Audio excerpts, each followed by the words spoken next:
इसी तरह कहा जाता है अगर कोई खातून उम्मीद से हो तो अगर नियत कर लें कि होने वाले बच्चे का नाम मोहम्मद सल्लल्लाहु अलैहि वसल्लम या अहमद सल्लल्लाहु अलैहि वसल्लम पे रखेंगी तो उनको बेटा मिलेगा। क्या ये सही है?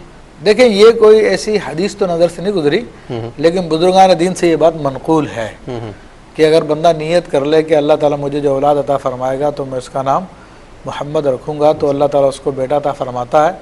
और उसकी वजह है क्योंकि अल्लाह तबारक व तआला को जो सबसे महबूब नाम है वो मोहम्मद और अहमद ही है सल्लल्लाहु अलैहि वसल्लम। अगरचे कि दीगर अस्मा भी अल्लाह को पसंद है, प्यारे हैं अल्लाह के नज़दीक, लेकिन अल्लाह ने अपने हबीब अलैहिस्सलाम का नाम मोहम्मद रखा सल्लल्लाहु अलैहि वसल्लम, वो इसलिए कि उसको प्यार है उससे। सही। अहमद रखा इसलिए कि उसे प्यार है उससे।